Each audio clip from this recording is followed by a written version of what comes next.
Hello everybody, it's Howard Cooper here, and it's that time of the month again where we go live on YouTube. And do you know what? Like, I know if you've seen me do this a few times, then you'll know that sometimes I have in the past been known to do them very structured. And we go through and we do it like a morning TV show. This segment and then that segment and the other segment. But last time I decided to do something a little bit different. We decided to do it just on the fly and take questions from people. And yes, I had a couple of ideas of things that I wanted to share. But I thought it was useful to actually just connect with you guys and see what did you want help with. So that's what, again, we're going to repeat. And just so you know, right now it feels like I'm in my office just talking to nobody. So if you can see, if you can hear, and this technology is working, it's always nice to know by you dropping a comment saying, hi, we can see you, we can hear you, and just giving a thumbs up, a like or something, because then it lets me know that you are actually there and you are actually seeing it. And I have to tell you, until I get that first comment, I always start thinking, am I actually live? Is the technology even working? So please, someone put... Oh, thank goodness. Oh, man. They put me out my misery. I got it. Okay. So, yeah. So tell me, let me know who's watching, who's here, and whereabouts are you in the world as well. That would be really good to know. And I'm really looking forward to this because as well as taking your questions live tonight, I also go through, before I do these, questions that have come up on my YouTube channel. So under various videos that I've posted, sometimes people ask questions and I think, you know what, that would be a really good one to handle on the live session.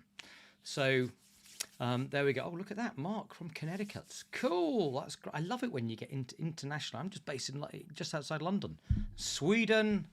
Ah, there we go. Brigitte as well. Oh, we got a couple of... I got the Sweden posse tuning in as well. Fantastic. Awesome. Great. Good to see you all. So, okay. I thought we'd kick this off, by the way. India. Fantastic. And Gemma from Hertfordshire. Well, you know, I said I'm in London, right? North London. I say that, but the truth is I'm actually in Hertfordshire. I'm in a place called Boreham Wood. But you know, people from outside of the UK haven't heard of Boreham Wood, so I just say North London. It's kind of easier to say that way. But yeah, so you're local to me. How cool. Okay.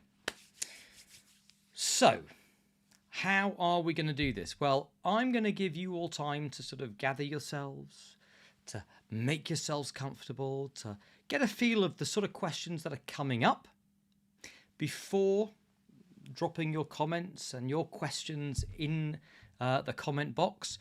And I've got some preloaded ones that I thought it would be useful to kind of share with you all. But if you have any questions as we're going through, please do let me know. And I will, if there's time, we will get to them. I normally go for about 45 minutes to an hour. And it's all recorded, so you can go and watch the replays as well. So I have, let's have a look here. Which one shall we do? Shall we kick off with? Okay, here's one. This one came from, oh God, you know what? I'm at the age where I have to lean forward and take my glasses off to be able to see it clearly. I can't even read that. Anna de Oliveira. Under one of my videos, she wrote, I'm working hard on not having digestive issues when I'm feeling anxious. Any tips? And there was something about this question that I wanted to unpack for everyone I thought would be useful. And it's not uncommon with anxiety to have digestive related stuff going on. And if you stop and think about this, when we were hunter-gatherers and you're in the cave and you've got a saber-toothed tiger running towards you, the last thing your body wants to be doing is focusing on digestion. So often there will be a response by the body, which is to get rid of undigested food, whether it's this way or out the other end, because it's actually trying to help us get rid of the load. Right? If you've ever, I actually used to have a pet snake called Arthur Snake, because I was very creative with my names back then. and he was a corn snake. I really liked him, and I had to give him to someone else to look after for various reasons. But one of the things with snakes is when they eat, and they actually eat a mouse whole, and they swallow it whole. But if they get distressed whilst they're eating, or you startle them, they literally regurgitate the whole thing so they can make a quick getaway. And there's this idea, isn't there, of, oh, how silly, we would never do that. But actually, as human beings, we do. We have a similar response. So it's not uncommon if someone's got a lot of adrenaline and cortisol and stress hormones surging through the body, that they can have a response digestively. Acid reflux is one of the very tangible things. But some people just have kind of weaknesses. It's how anxiety manifests for them. So I know some people who get tension headaches when they get anxious or stressed. There are a whole group of people who manifest anxiety and stress and tension in their breathing. Right, and so I've become quite well known for helping people with health anxiety and something called air hunger, the feeling that they can't take a full and satiating breath in. And some, of course, have digestive or diarrhea-related issues. Have you ever, or IBS, again, another very tangible digestive-related issue. The reason I think this is interesting is because the question itself is, I'm working hard on not having digestive issues when I'm feeling anxious. Any tips? Well, you could replace that question with, I'm working hard on not having headache issues when I'm feeling anxious, or I'm, not having sleep issues when I'm feeling anxious. I think the trick is that to recognize you can't, I don't think there's merit in choosing, I'm going to work on my anxiety to get rid of this specific health-related issue. It doesn't work that way any more than you can lose fat when you lose weight in a particular area of your body. You just lose fat everywhere. I think the point is to focus on just feeling less anxious and developing better resources so that the whole body calms down. I think one thing that can help is if you have various physical manifestations of anxiety, not buying into the story of, oh, this means I'm also ill and I'm anxious about the suffering that I'm going to go into around this and so on. Not getting too caught up in those stories is also likely to help. So that's kind of what I wanted to say. You can't choose to remove anxiety for one particular condition. Just focus on reducing anxiety in general. Mark has a question. There we go. Let's see the question. Here we go. Let's shrink it down, fit it onto the... Oh, no. Goodness me. How do we do it? See, isn't technology... Oh, there you go. That's a bit better, isn't it? There we go. I'm sure there must be a way of, making it a default setting so that it stays there. I have a friend who's on the autism spectrum and has extreme social anxiety. Can't order a pizza, for example. Any suggestions, courses, or books? For me, you would have to know more. I'm not sure. There may be books out there about this. I have done a lot of work with social anxiety in the past. And I think one of the things is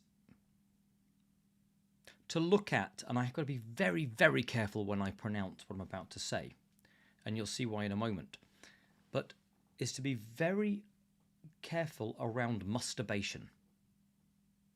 I will say that again and make sure I've got my teeth in. Masturbation, not the other thing. A masturbation was a phrase that Dr. Albert Ellis came up with from rational emotive behavioral therapy. And he talks about the shoulds and the musts and the have-tos that we create. And if we hold these ideas as true, but they're not really true, we can end up in a lot of suffering. So with social anxiety, a lot of people have musts, like, I must be able to feel comfortable when I'm doing this activity, when I'm talking to this person. Or I must always feel like I know what I'm going to be saying. And I must feel confident when I do it. And they must like me. And they must not think strange things about me. And I think if you can help people see through the rule that they've created about the must, then it can be really helpful. And what I mean about seeing through the illusion of it is, think of it this way. If I drop a pen and I'm reaching, can I find a pen with me? No, I can't. You'd think I would. I'm sitting in my, oh, here you go. I've got my iPad pen. If I drop this pen, whether I like it or not, it will fall towards the ground because there exists a universal law called gravity. And there's nothing I can do about that. This pen will never, ever float. However, if someone who has social anxiety is saying to themselves things like, they mustn't think I'm odd. I must be able to do this perfectly. Is there actually a universal law like gravity that says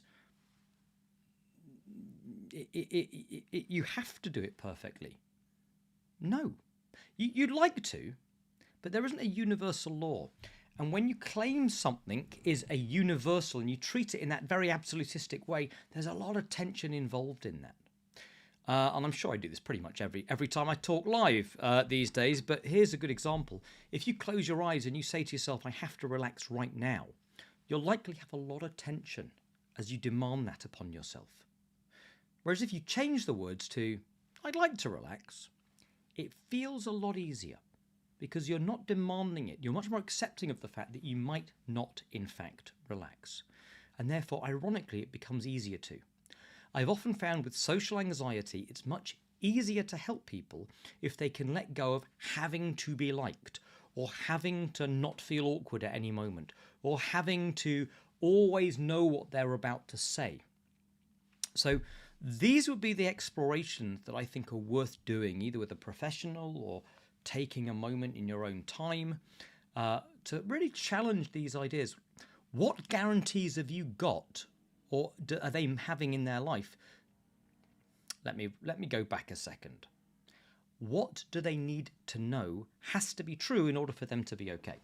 And that line of thinking will kind of pull out those musts. So hopefully that kind of is a gentle nudge in that direction. And hopefully it's useful. God, I was waffling then. I'm so sorry, everybody. What can I say? I hope you managed to pick out those. I've been running around all day. It's been a bit crazy today. So there you go. But yeah, hopefully that was kind of useful. Let's have a look. Neil, who's in India right now. Let me see as well if I can make this. How do I make the... Oh, here you go. That's better, isn't it? Now you can actually read the text on there. Oh, I'm sure I can probably make it even better at some stage by playing around. But right, not live while we're on air, Howard. Not right. I'm trying to sleep because it's like almost 12:30 a.m. here. And my air hunger... Here we go. Caused by anxiety is keeping me awake and I'm getting aware of my breathing and stuff like that. Help. Okay. So this is an interesting question. And I have to tell you, people that haven't suffered air hunger, it's great that you haven't suffered because it's one of the worst, most horrendous things. You feel like you're suffocating the whole time. It's very unpleasant. So my heart goes out to you, Neil. It also reminds me, this question, of another question that came up on my thread, which was this. Do you think air hunger and sensorimotor OCD are the same thing? Now, I don't think they are, but the reason I'm bringing this up, Neil, is because I think handling this will give you some insight as to what's kind of going on here. And for many of you, sensorimotor OCD, or some people refer to it as somatic OCD, is the tendency that we have to hyperfixate and scan the whole time every tiny little minutiae of internal feeling for any changes at all, and we become very sensitive to any minute changes in our physical system. And then if we're in a state of anxiety around it, we tend to almost inflate the feeling of it because we focus in so much. And this is very common in terms of hyperfixation, that tiny little things will blow out of proportion. So I've worked with people who are phobic of flying, and they say, I don't like turbulence. And when you talk to them about turbulence and you say, well, tell me about a turbulent flight you were on. And they say, well, I could feel us, dropping thousands of feet at a time. But actually it was probably a couple of inches at most. But to them, they're so fixated on the scanning for every physical change, they really feel it much more acutely. I remember working with someone who's terrified of moths, and the thing that really upset them was, get this, I love this, the thing that bothered them was the sound, they said, of the moths flapping. Have you ever heard a moth flap? I've never heard them flap in my life before, but they were so fixated on the danger, the threat response, that they could make these tiny little adjustments and figure out exactly what kind of was going on, you know, to the minutiae of sound changes. So we can become very attuned to this. And the same happens with health anxiety or air hunger. If you're lying in bed and you have learnt that breathing is a threat, then guess what happens? You're going to be scanning for your breathing the whole time, and any subtle changes you're going to be experiencing likely as much bigger and more visceral than they really are.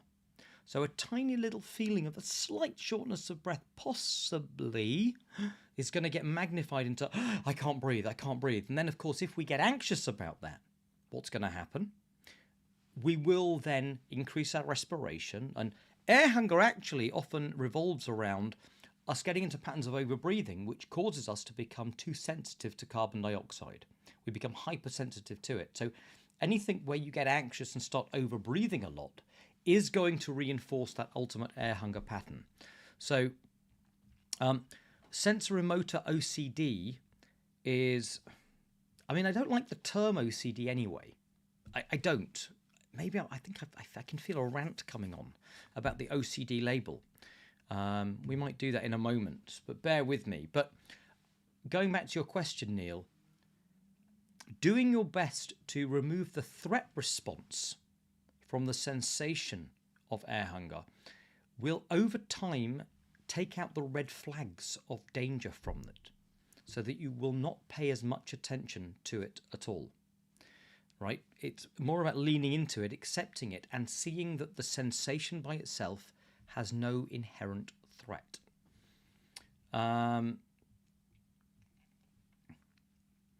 Brigitte, hello. I've just gone through a tough period and had a relapse into air hunger. Listen, if you're going through a tough period and you're in doing anxiety, doing some stress, then yes, you can get into patterns of overbreathing, which can create air hunger. I followed your advice of Coop. Might be a typo, never mind. But this time I found it helped to concentrate on taking small breaths in. What do you think? Yeah. Look, first of all, anything that helps, great. Thumbs up, right? And pleased that you found something that's working for you.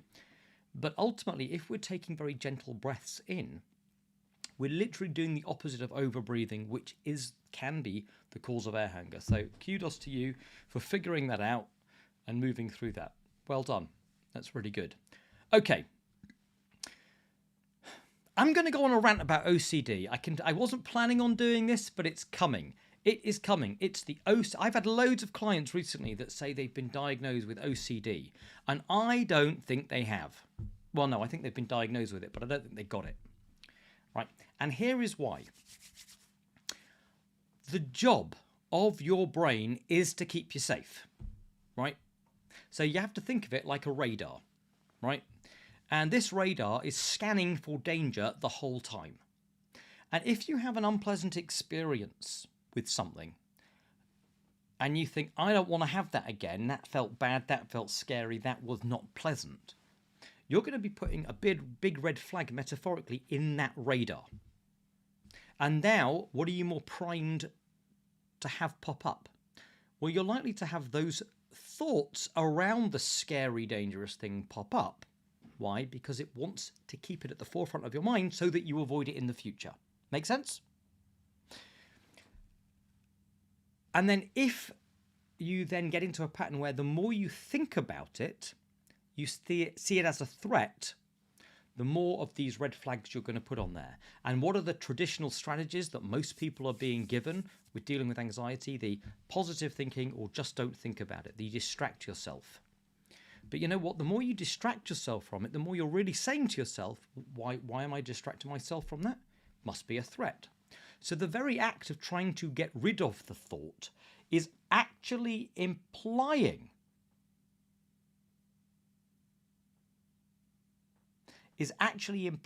deep down that it is really dangerous. And so people end up with these radars filled with the danger that the dangerous thoughts that they're trying to avoid having. And then, because they feel like they can't control it, they get labeled with OCD. Here's where I have a problem with that. I don't think it's OCD. First of all, obsessive compulsive disorder. It's not disordered thinking. If over the course of real life experience, you've had some things that feel bad and now your brain is putting them on the radar to avoid. That's not disordered thinking, right? If you've learned something's a threat and you've practiced that, seeing it as a threat a lot, your focus is going to be on that a lot of the time. That again is not disordered thinking. Think of it this way. If you were in a room and there was a tiger prowling around, right? And then someone said, I want you to crack on with your work. Just get on with your work. Don't pay attention to the tiger. Just crack on with your work. I guarantee it would be almost impossible to pay attention to your work, because you would be flagging up the fact that there's a hungry tiger around, and the whole time you're trying to work, you'd be thinking about the hungry tiger, looking up, going, where is it? Is it here? Is it? I hope it's not going to attack. Whew. That's not disorder. That's not OCD. Your brain is doing what it should do. It's scouting for a threat and then identifying threat and then keep flagging it up. That's not OCD. That is not an obsessive compulsive issue. It's not a problem. The problem is, what if you looked up and really saw it was just a cardboard cutout of a tiger? Well, at that point, realizing it's just a cardboard cutout, now you'd be able to focus in. It would take out the red flag from those thoughts. Right? So for me, obsessive compulsive disorder is not a disorder. It's just the brain's got into some really good patterns where it marks certain things out as a threat. And all we need to do is take out the red flags from those thoughts. If you take out the red flags from those thoughts, the thoughts stop popping up and it's no longer a disorder. So that's my little rant there, and I hope that kind of makes some kind of sense. There we go. Oh, so it's just hyperfixation. Yes, sensor remoter OCD is just hyperfixating on those symptoms. And pretty much you can exacerbate any symptom by focusing on it, in just the same way that if you naturally become absorbed in something else, the symptom also seems to fade away. Right? Or certainly your experience of it can be reduced. That's very, very likely. Neil says, quick question, because I have no idea. How often do you go live? Right, currently I've been going live once every month. It's normally the last Thursday of every month. I come on, we go live. Sometimes I take you through some stuff. Sometimes we handle questions. It's always fun and games every time. This time I've got the new digital, oh look at that, the live little digital thing going. You know, why not? Treat yourself once in a while. Oh, by the way, I'm going to share a comment, and I meant to share this with you all a little while ago. But I was reading someone bought in their antidepressants, their pills, to see me, and they were asking me about the fact that they've tried to come off them, and they don't feel that they feel horrendous. They feel like there's withdrawal symptoms, right? And certainly the reading that I've done and the experiences that I've had, years ago I was on antidepressants, and you know, when you come off, your body's sort of recalibrating and making all sorts of adjustments to counteract the fact that you're no longer having that chemical help. So you can have these sort of weird and wonderful symptoms as you come off, and that's why people say you've got to wean off gently. So people talk about withdrawals, but the pharmaceutical companies are very careful to say they don't have withdrawals. But do you know what the packet said? And it reminded me when I looked through today the comments of things to talk to you about. Someone said, I so greatly appreciate the information. Thank you. That was on one of the videos. I'm currently experiencing SSRI, that's a type of antidepressant, SSRI discontinuation symptoms. And this made me laugh. Not for them, because obviously that's awful, but I remember reading this at the time and I thought, I must mention this all to you. What they say is, oh no, you don't have withdrawals on our medication, but some people can have, I've forgotten the phrase now. Yes, SSRI discontinuation symptoms. Do you know what another word for SSRI discontinuation symptoms is? Withdrawal. But you see, here's the thing. If they change the wording of withdrawal, they can legitimately advertise that there's no withdrawal. So they are playing with semantics. Shock horror. The pharmaceutical company is playing with semantics to sell more of their products and get more people prescribed on them. Are you shocked? No, I don't think you are somehow. But there you go. So keep the questions coming.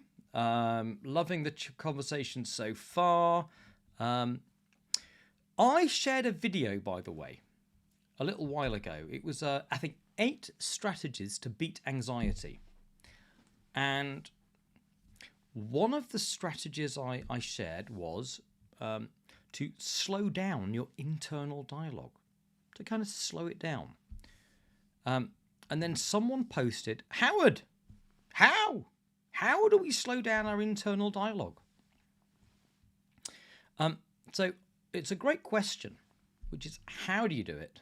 And I'm hoping I'm going to be able to handle this, which is, first of all, why? Well, a lot of anxious people that I have come across tend to have a lot of racing internal dialogue. They tend not to have this like, oh, well, I wonder what would happen if kind of voice in their head. It's often, oh my God, what's going to happen if this happens and then this happens and then this happens? And one of the ways I can tell is they are often very fast paced in their presentation, in the way they speak. And they will often say, and then this happened. Is it all right if I do this? And what about this? Am I doing it right? They're literally giving me an indication that their mind is racing. They go from one thought to another thought to another thought. And like, if I hear that, like, I get anxious. It's like, crikey, slow down. So there's a couple of tricks that you can do. If you want to slow down your internal dialogue, which is likely to really help if you're feeling anxious and you have those racing thoughts, one of the things that can help is to just, as you think, let your mouth drop open a little bit and focus on keeping your tongue touching the bottom of your lips. And I'll tell you why. It's really bizarre. A lot of people don't realise, but they're doing what's called sub-vocalising. So whilst they're thinking in their head, they're almost kind of making the movements of the words in their mouth. So if you drop your jaw a little bit and touch your tongue against your teeth, then it kind of helps prevent you sub-vocalising. So you can't think at the same speed because you can't kind of pronounce the same stuff. So that's one thing that can help.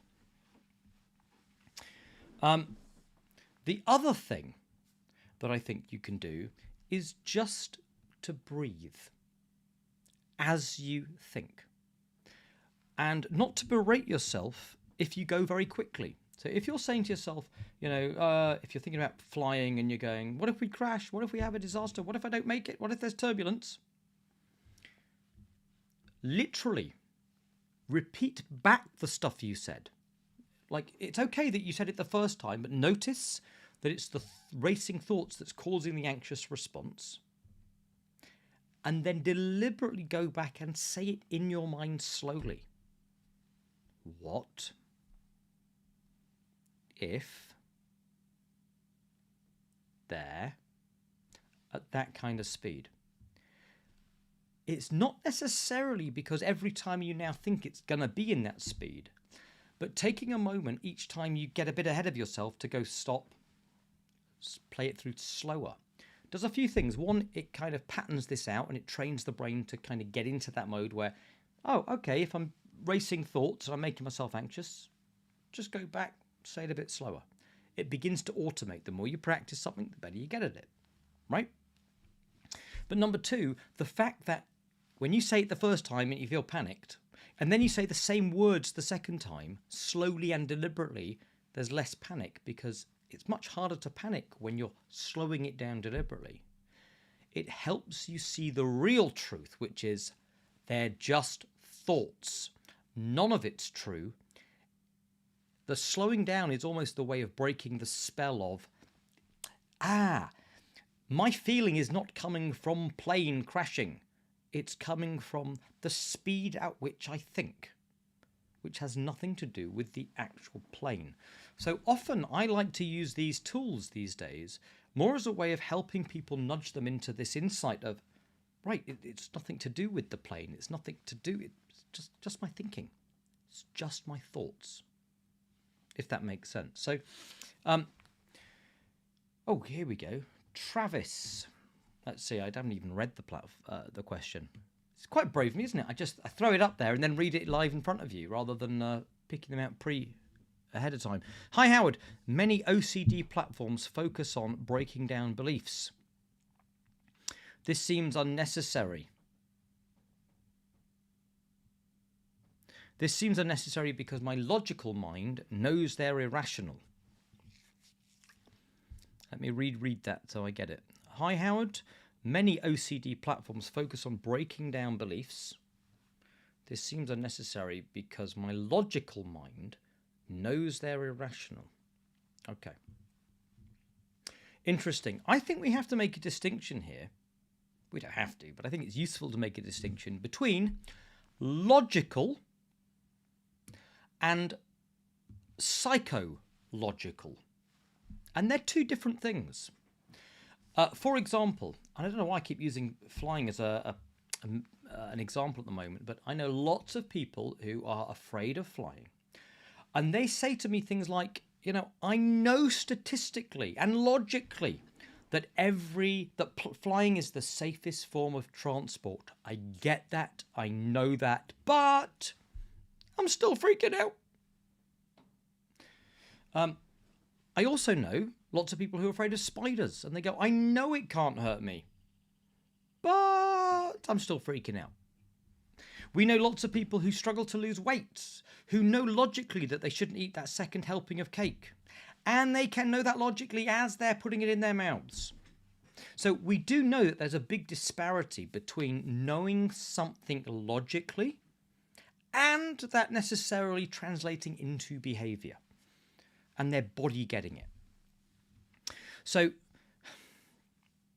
I think the thing here is, certainly my take on OCD is, for me, it's all about a threat response. People develop patterns of thinking, which normally is a result of falling for some illusions that certain things they're thinking are real. Often with OCD, there's this, if I feel it or think it, I'm absolutely sure it's going to happen.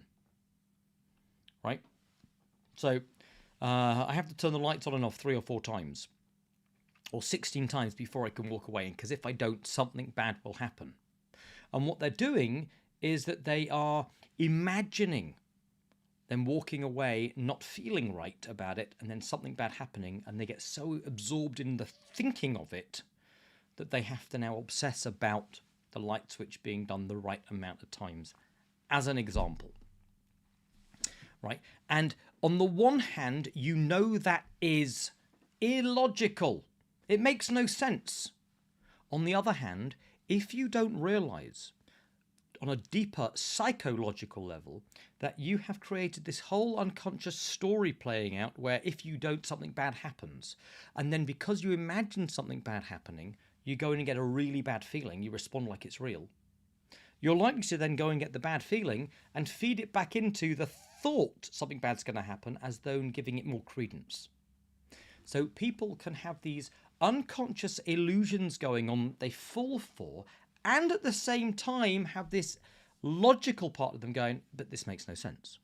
So I think this is like very normal, but again, I wouldn't categorize it as OCD. I think the brain is just very good at finding learning what it thinks is dangerous, and then getting us to pay attention to that. That's all. And I think giving people the idea of OCD as though it's a disorder, is problematic. I mean, I don't know anyone that's been diagnosed with OCD that had a blood test and they found that their OCD molecules, your obsessive compulsive ions, are too high. No, it's not. No one that gets the diabetes, your glucose is too high. They know.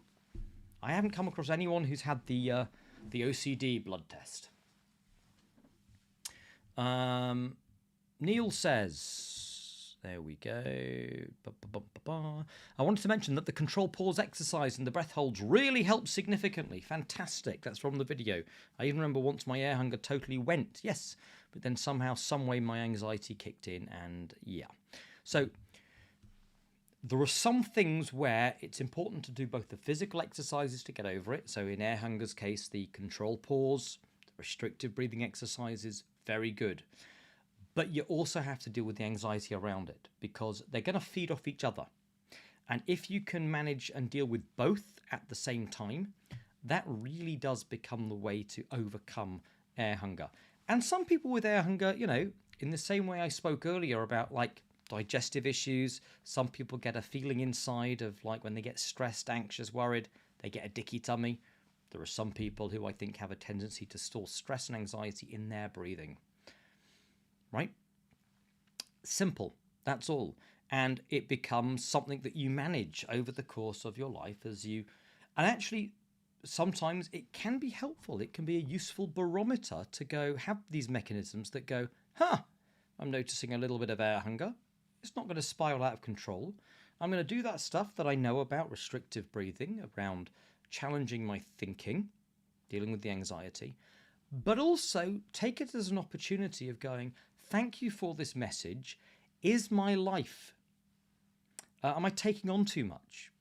It's a feedback mechanism for, am I living and doing, living a life with balance and purpose? And sometimes when we're not and things go out of balance, then yes, we end up having some of these tendencies, or our Achilles heels are somehow triggered a little bit. Strawberry polka dot. I've been to the ER and my cardiologist several times, but each time I get chest pains or pressure, I get nervous. I'm also going through perimenopause. My test and blood work always comes back fine, thank God. I just want to overcome this. I didn't have these issues until perimenopause started 2 years ago. Okay.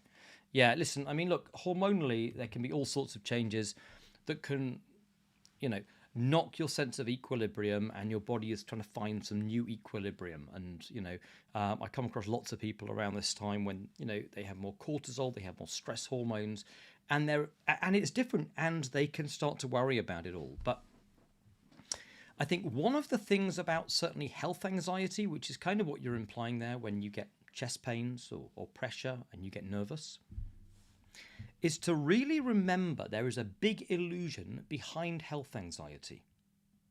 The illusion is the feeling of anxiety that you get does not tell you about the state of your health. I'll repeat that. The feeling of anxiety you get does not tell you the state of your health. The only thing the feeling tells you is what thoughts are you caught up in. So I know lots of people who are absolutely convinced there's something wrong with me, there's something terribly wrong with me, and there isn't. And what did all the anxiety tell them about? It didn't tell them whether there was anything wrong or not. It just told them what story they were caught up in unconsciously. That's all. There are also people who feel fine. There's no anxiety at all, and end up they've got something wrong with them. But the anxiety doesn't tell you that or not. Right? I have a video on this specifically to really go into the depths of this illusion, and I think it's called You Don't Have Health Anxiety.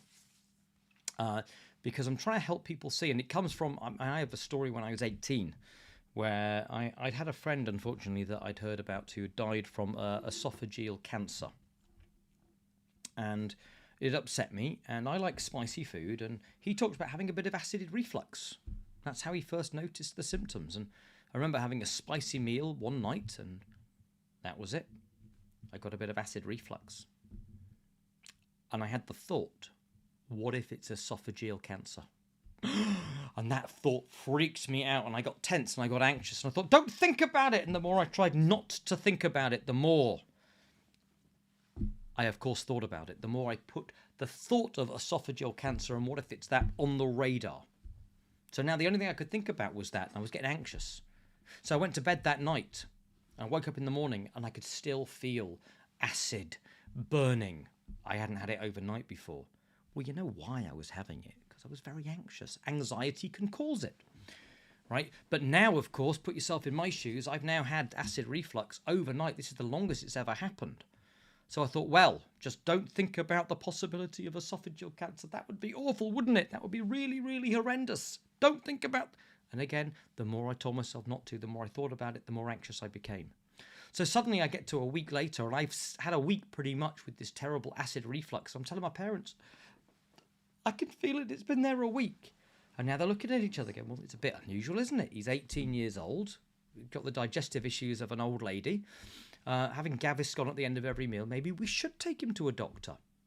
My parents said, well, I think we should take you to the doctor. And of course, my anxiety went, oh! Even my parents think I'm ill. You get more caught up in the story.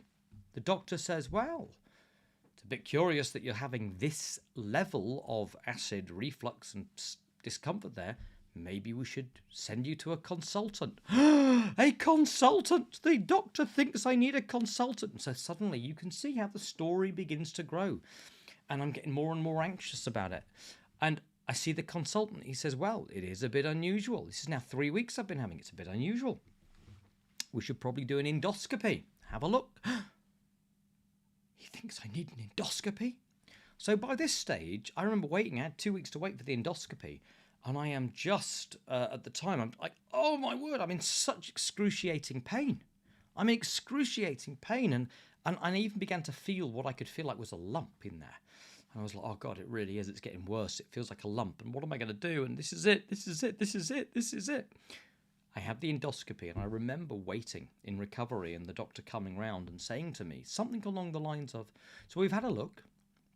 And man, if you could have seen my face at this moment in time, it was me kind of like looking at him going, all right, doc, how long have I got? But he looked at me and he said, you know what? You're fine. There's nothing there. Nothing. You're absolutely fine. He said maybe we thought we'd find a small hernia or something, but there's nothing. You're absolutely fine. That's kind of interesting. Because at that moment, it faded away. I had no more issues there. And I often think back to this and ask myself this question. What did all the anxiety around that tell me? Did it tell me anything about my health? No. It didn't tell me anything about the state of my esophagus. The only thing it told me was how caught up in that story was I. That's all. And occasionally someone said, well, what if they had have found esophageal cancer? Then you would have been right. Well, let's say, unfortunately, they had have found esophageal cancer. Then would the anxiety have been the thing that told me that I had that? No, still not. The anxiety did not tell me about my health. The anxiety told me about the state of my thinking. It just would have happened at that moment that simultaneously, coincidentally, I was right. And there's a phrase that even a stopped clock is right twice a day. You know, but that doesn't mean it's telling the time. And I think anxiety is like that stopped clock. Just occasionally, you might just be lucky and think, well, or unlucky and think, yeah, there you go, my anxiety was right. But more often than not, anxiety isn't telling you anything. It's not telling you anything. Birgitta says, you have an ability to talk about something serious in such a... that's definitely a spelling error. I think you mean funny way. She's written fanny way. Birgitta, not now. But there we go. No, thank you. Thank you. I think I'm taking that as a compliment.